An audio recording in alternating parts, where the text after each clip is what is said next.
Well, we're going to cut an ash tree here. We'll give you a step-by-step view of cutting the ash. First thing I do, I look over how I want to skid this tree. And I want to make sure that I'm following it in a manner that can be easily skidded. That's important to me as a horseman and as a skidder operator. So I'm going to follow this tree right toward you, right toward the camera. And and then we can back the team up and go right out this path. Or if we had a skidder, we could come by and, you know, drop a slider and grab it on the way. Next thing I do, I look where I want to fall this tree. And I have a couple options, but I'm thinking my best option, if you look here with me, Nick, is right up here, kind of right between those little cherry trees, up the hill toward them cherry trees. Should get it to go in there. It's a tight fit, but I should be able to get it to go in there if I'm careful. It should go to the ground and it should be easy to skid. So there's a couple of your first steps. When you actually step up to cut the tree, you got to look for dangers. You got to see if there's a widowmaker or a limb hanging or something. I only see a little bit of danger, and that would be that it's wound in this maple just a little. I'm going to be aware of that, but I don't need to be terribly concerned. This ash is taller. It's really not intertwined as much as it looks. So there. We've determined where we're going to follow the tree. We've determined what the dangers above it are. So I'm going to have an escape path at a 45-degree angle away from the tree. My escape path, because of that maple and those cherry over there, my escape path at a 45 away from the tree is going to be right through here. This is where I'll stand as that tree is falling. So we got those steps out of the way. Next step is to make a notch. And I'm going to make the notch and aim it directly for where I want that tree to fall. I don't always aim directly for where I want the tree to fall. If this was a heavy leaner, if this tree was leaning toward me, I might overdo it. I might actually aim a little to the left of where I want it to fall. And because of that lean, the tree will fall just a little short of where it's notched. But that's not the case in this one. I'm going to aim it directly. Now, this tree has some, we call it peanut shell or something like that going on down low. I'm not going to cut as low a notch as I normally do. The log buyers don't love that. If I cut a 12-foot log on the butt, they're going to cut at least a foot off it anyway. So I'm probably going to cut up in this area. Normally I'd cut down fairly low to the ground, but I want to get above those defects in the log. So step one here, well, it's like step 8 by now, but once you've determined where you want it to go, what the dangers are, where your escape path is, now you can, we'll make the notch.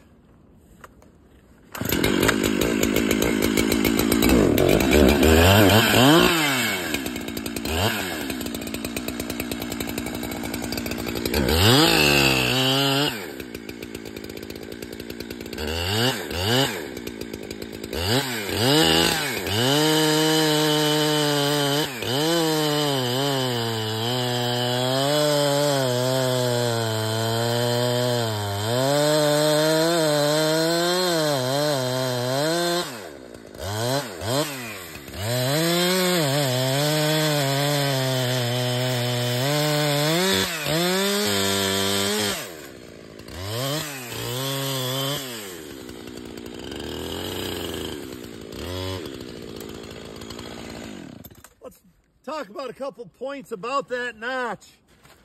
You want these two cuts to line up.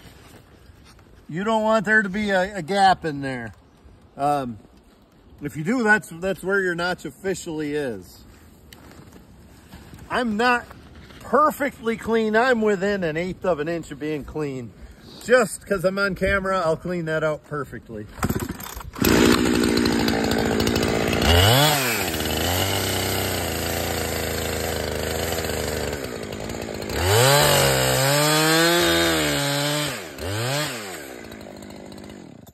Now, the next thing I did, I cleaned that notch out, what little bit I needed to, where my 2 cuts lined up.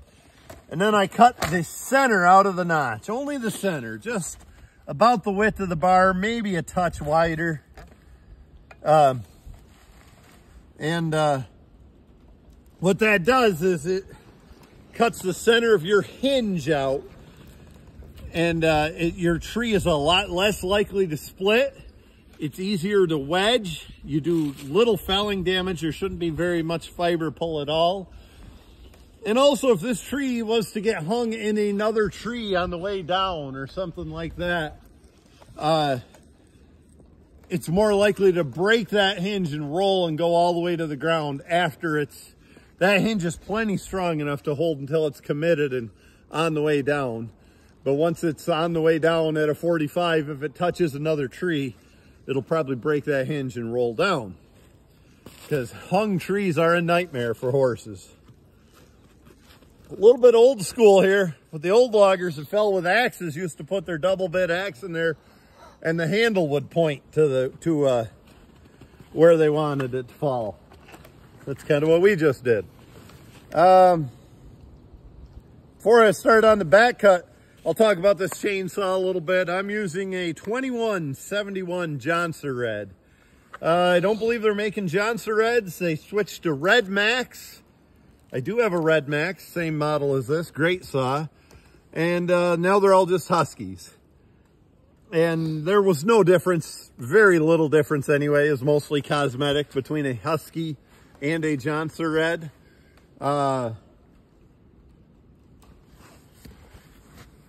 This is the same as a 372 Husky. This particular saw was made in 2007.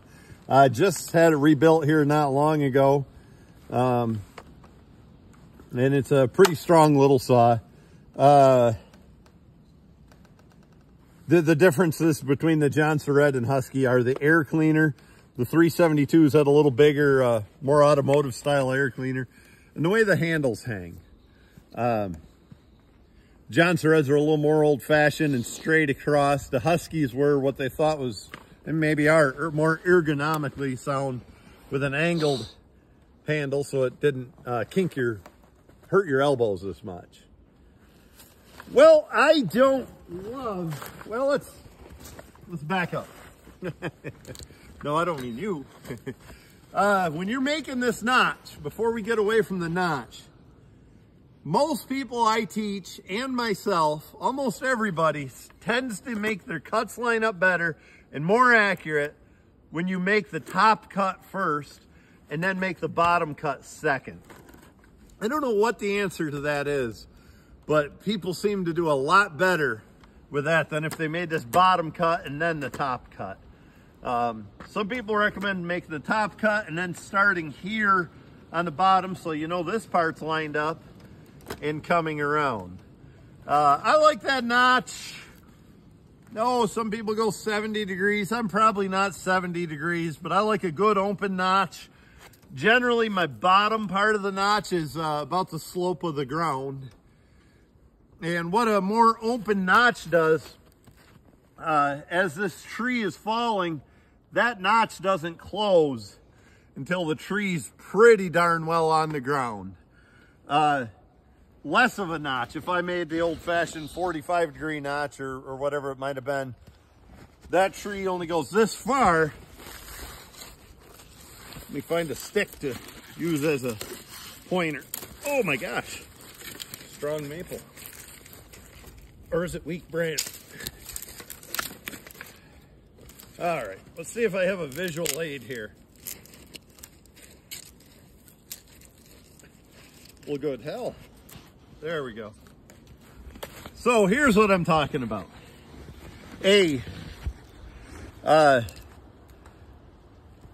Open notch like I have. that tree is mostly on the ground before that notch closes. More of a notch that's not as open and a smaller degree, that tree is still barely leaning before the notch is closed. So that's your advantage to a wider notch. With the root flare of these, even with a wider notch, and I tend to cut my notch about 1/5 of the way into the tree, with the root flare, you're still in the slab wood. I've never had a log buyer deduct because I was into the good wood with the type of notch I make. Now, with all that said, I gotta look through there. I think I like that notch. It's about right. So you got a notch. Next thing you need is a hinge and a back cut leading up to a hinge. So this tree is just a touch, especially if I'm out there, a touch bigger than my bar by the time I get to here. So what I'll do is I'll cut maybe halfway through, and what I often do is cut halfway through and come to the back, go to the other side, I cut halfway through, I establish a hinge and cut to the back. On a tree like this, it's leaning backwards. This is definitively leaning down the hill away from my notch. I'll just cut some of my notch. I'll bring the tree all the way around, start the wedges, and then finish my hinge. Make sure I have a good hinge all the way. And then I should be able to pound these wedges and have a tree down without embarrassing ourselves.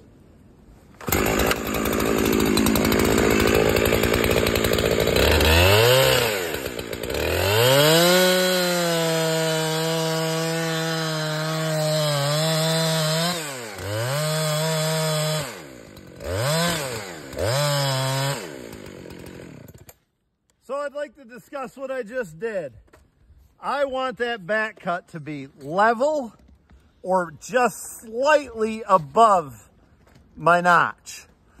I don't want it to be below it. That's when you split trees and you don't have as good control.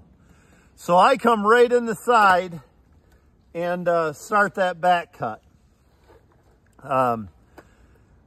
When you're going to plunge, you want to start with the bottom of the bar.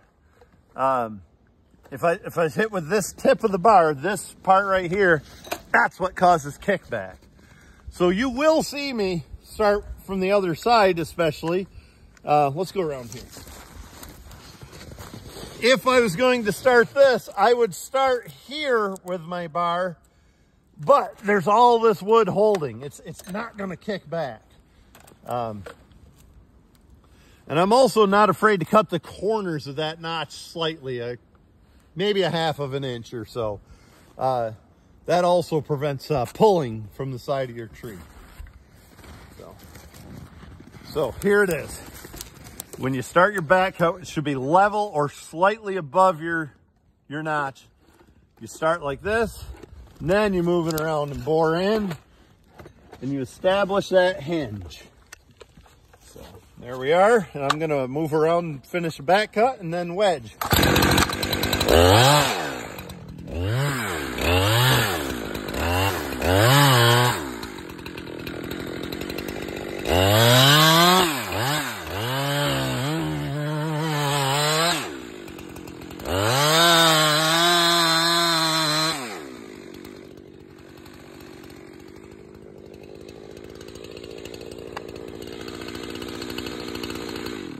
I guess if this is a step-by-step video, I better slow down a little here. I am starting this wedge now before that tree comes back and pinches my bar and I can't get the bar out. I'm just going to start that wedge until it pounds kind of hard, and then I'll go ahead and finish establishing that back cut and hinge.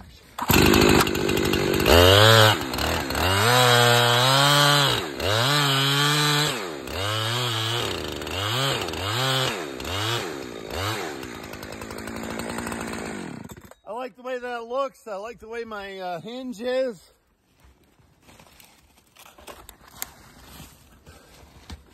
So from here, I'm going to use a second wedge.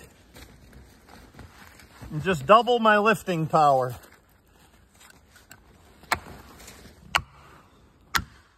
I'm kind of vain about my teeth, actually, and I have a brown tooth on the bottom, a dead tooth. Happened, I don't know, over 20 years ago, 25 years ago, starting a wedge in frozen weather, and it came flying out of the tree and hit me in the mouth. I've been pretty good about keeping that face shield down ever since. Nick, get out there and zoom in if you have to, but I want you out the escape path like I show. Whoop, there we go.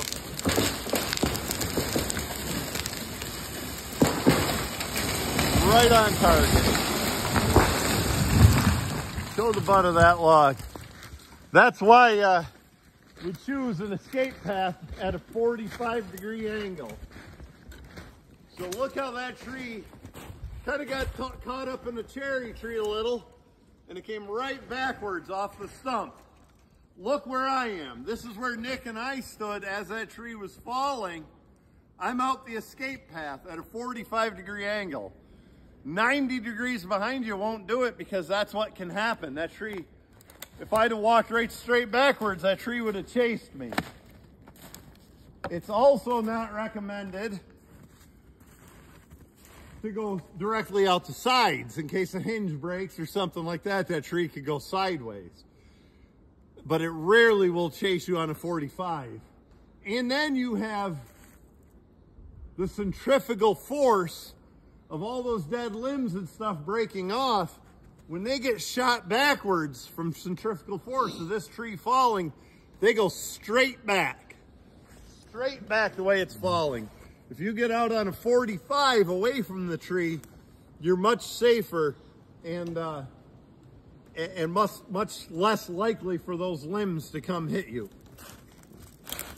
The next thing I do is we always look up, make sure there are no dead limbs or anything hanging there, and then we can start the next process. Before we do, let's examine this. Kind of like that. That's about the right amount of hinge, roughly an inch all the way across. Cut the center out. My back cut was about a half of an inch higher than the notch. 3/4 it said. Pretty good looking stump. We'll look at the actual stump and see the same thing. But come right up here. No fiber pole. The stump, it held pretty good. You see where I cut the corner of that off? If I didn't cut the corner of that, if that would have went all the way out here, I guarantee we'd have slabbed the strip up the side of the log. That would have looked ugly. So all went well on that tree. Not going to be quite, because it skidded backwards, it's not going to be quite as easy to skid as I had hoped, but it's no trick to get a team right in there and down the hill and all the way to the landing on that dude. Or perhaps we'll cut it in half up here and take 2 pieces. We'll see.